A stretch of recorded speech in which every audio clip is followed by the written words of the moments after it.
I had always heard great things about Guild Wars 2, but I had no idea what to expect. This was a totally clueless experience for me, and I aimed to go in with no guides, no explanations, nothing.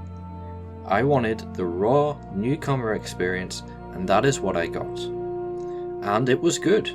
Great even. Dare I say, the best newcomer experience in MMO I have ever had. I have not played endgame yet.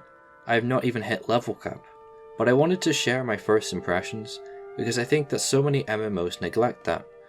And so finding a game that considers every player's idea of fun is, in a word, refreshing.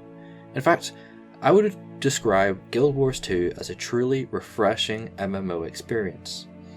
Now, enough rambling, I'm going to get into what makes this game just so different. Guild Wars 2 comes with 5 races, 9 classes, or professions as they're called, a decent character customization screen, and interestingly the ability to choose your own origin story, shaping your character's background and influencing your personal storyline in the game. This kind of customization is missing from most standard RPGs these days, let alone an MMORPG, so I greatly appreciate its existence here. I chose to play as a human necromancer who looks like this, and had his backstory be as a noble who always wanted to be in the circus and loves beating people up. I was thrust into the tutorial and it was a bit disappointing. I will say that I appreciate each feature being introduced gradually, but the tutorial feels generic, dull and uninteresting. But that's just my perspective of the human tutorial. Other races might be more interesting, but I won't hold that against the game too much. It wasn't awful, and it was short, lasting about 5 minutes long. Just a little bit of padding before the real adventure begins. The best way to describe the first zone for humans, Queensteel, is kind of like the Shire from Lord of the Rings mixed with Stormsong Valley from BFA in World of Warcraft. It's chill and very pretty to look at, and has a lot of things to do crammed in a relatively short travel distance. I think the content distribution of this zone was perfect. I started at Shaymore Village and quested in and around Shaymore Fields, and this is where the game instantly blew my mind. Guild Wars 2 does not make you pick up quests from people. Yep, you automatically get them by being in the area. This is genius for so many reasons. You are encouraged from the very start of the game to explore. You are rewarded instantly on completion, which feels rewarding. You have far less downtime, and you want to keep progressing in each zone till you get that 100% completion, which gives you rewards such as a chest and some gold and stuff like that. Guild Wars 2 ultimately respects your time, and in a genre which seemingly screams time waster, this is very much a refreshing experience. The rewards you get for completing a zone fully, as I said, are really good. However, the chest and the key that you get, which are a black line chest and a black line key, are kind of where this game starts to delve into monetization, but we will get back to that later on. The questing experience in Guild Wars 2 is dynamic. You walk into an area and the quest appears at the top right of your screen. Progress to this area quest is saved, so that anytime you return, you can continue to progress the quest to completion.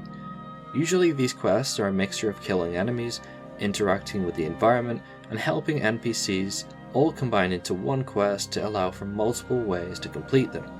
Very nice. One thing I will say about questing in this game is that the fast-paced dynamic feeling is great. Story-wise, however, you just don't get as much lore as you would from a game like World of Warcraft, or Lord of the Rings Online, or Elder Scrolls Online. There are reasons for why you're doing the things you're doing, but it really boils down to, you are the hero of Shaymore. Help us out. It's a very basic RPG-ish experience in that sense, albeit far less grindy. To finish up on the questing, events which are random and dynamic can also contribute to your quest progress, if it is relevant to what the quest is asking for. This is great, as sometimes one event can be enough to complete a quest. You get so many rewards in a big burst, and whilst that can often lessen the value of being rewarded in other games, I do feel that Guild Wars 2 utilizes it in such a way that it is not so much about the raw value of what rewards you're receiving, as it is about the fun and dynamic gameplay. Events in Guild Wars 2 can be anything from stop the bandits from blowing up the pipes, to defend against centaur raids, to kill a veteran enemy, which is kind of like a world mini-boss. Most events are really fun, and tons of players in the area join in and help each other in completing these events. It should be noted that progress, loot tables, XP, and so on are shared between players who engage with the content. So if I hit a centaur and so does player 2, we both get XP, loot, and progress towards our objectives. Awesome. But now we have to talk about the monetization in Guild Wars 2. Guild Wars 2 is a free to play game, but you are heavily encouraged to buy the expansions, which is fine. The expansions are good and there's only 3 of them. Also, like 99% of MMOs, Guild Wars 2 has a cash shop. Items in the cash shop cost gems, and gems cost money or gold. Gems can also be traded for in-game gold, which means you can indirectly buy gold. Unfortunately, Guild Wars 2's cash shop does contain utility items. This includes account booster packs, XP boosters, services, high-tier tools for crafting disciplines, and more. The cash shop items do seem to bring a lot of quality of life features to the game, but you seem to level quite fast as it is, and so far I just have not felt as inconvenienced by not spending money. I have not felt as though not using the cash shop features is a waste of my time.